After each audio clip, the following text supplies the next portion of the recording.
दोस्तों, भारत में कई ऐसी अजीबोगरीब जगहें हैं जिनको भूता बताया जाता है। इन जगहों के बारे में कहा जाता है कि कभी यहाँ पर कोई आत्मा या फिर चुड़ैल देखी गई है।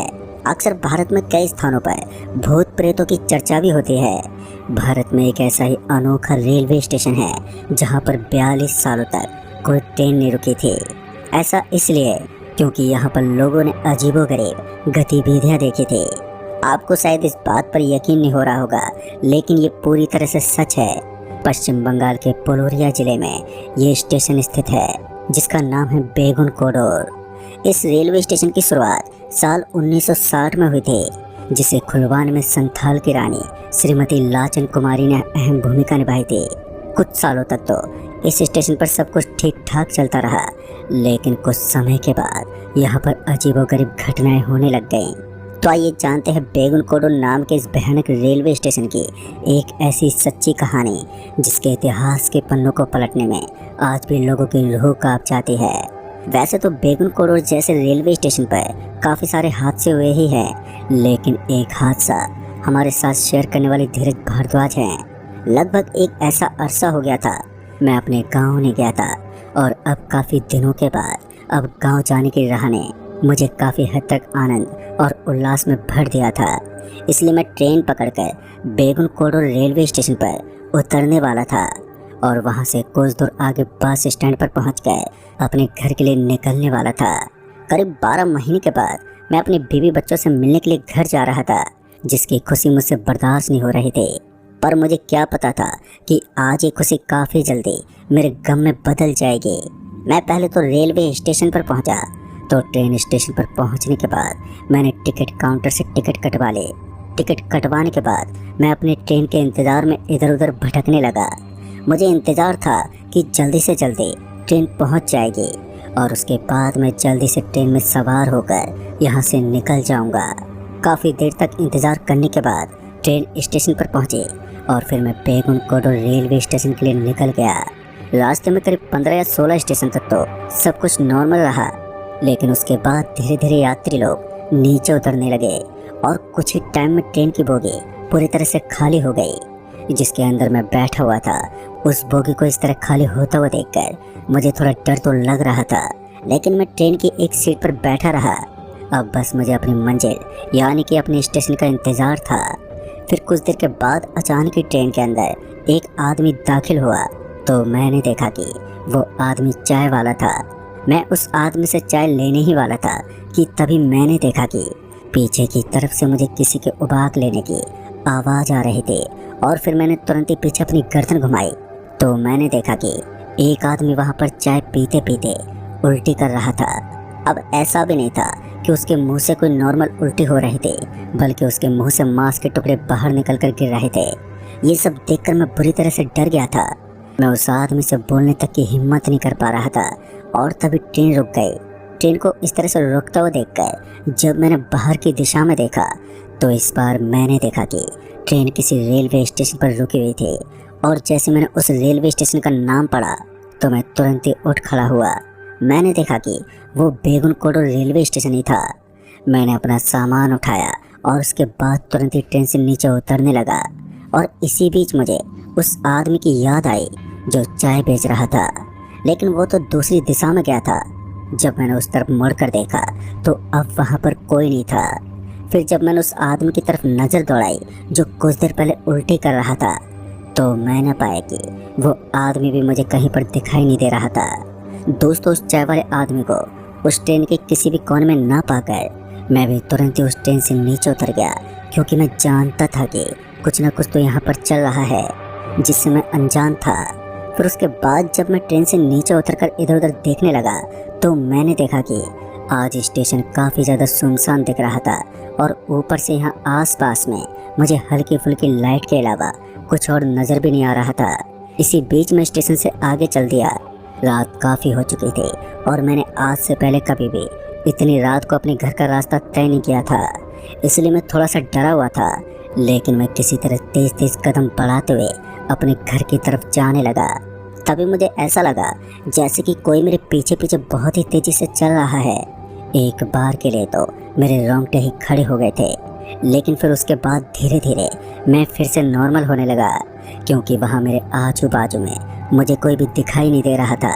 फिर मैं जैसे स्टेशन से बाहर निकला तो मुझे ऐसा लगा जैसे कि स्टेशन के दरवाजे के अंदर कुछ हलचल हुई हो, और वो कोई मामूली हलचल नहीं थी। ऐसा लग रहा था जैसे किसी ने उसे पकड़कर एकदम हिला दिया हो।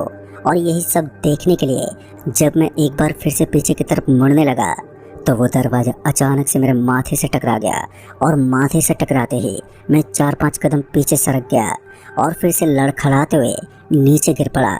नीचे गिरते ही वहाँ पर पड़ी हुई सूखी उड़ती हुई धूल मेरे मुंह के अंदर चली गई, और जिस वजह से मुझे तेज तेज खांसी आने लगी।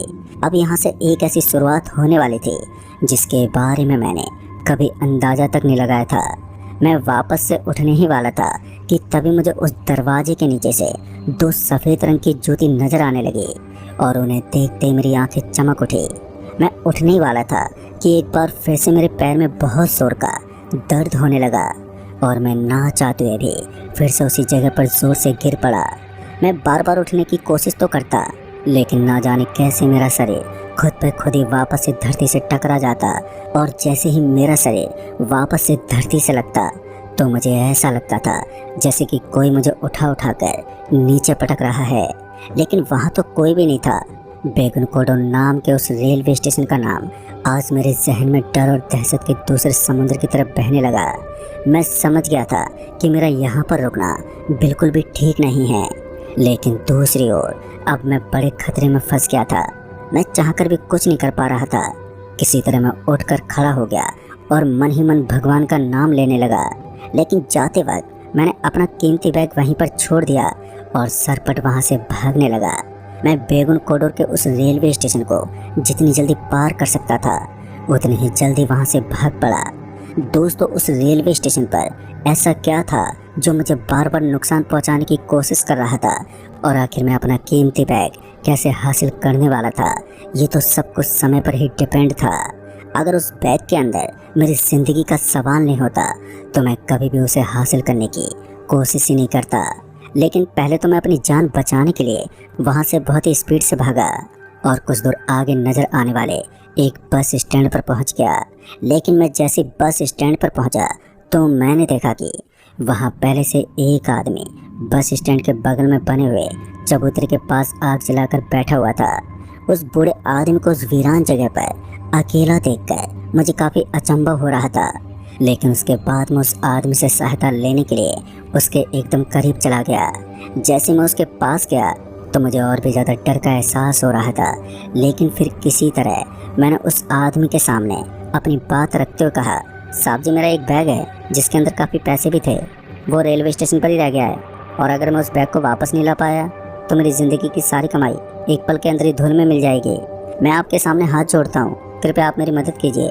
काफ़ी देर तक तो मैं उस आदमी के सामने हाथ जोड़ता रहा, लेकिन वो मेरी सहायता करने को तत्पर नहीं था। जैसे उस आदमी ने अपनी गर्दन को ऊपर उठाया तो उसके साथ ही मेरे पैरों तले ज़मीनें खिसक गई। जहाँ पर मैं उस आदमी से मदद की गुहार लगा रहा था तो अब मुझे उस आदमी से भी बचकर भागना था, क्योंकि आग के सामने बैठे उस आदमी का चेहरा आग की उन लपटों के अंदर मुझे साफ साफ नज़र आने लगा।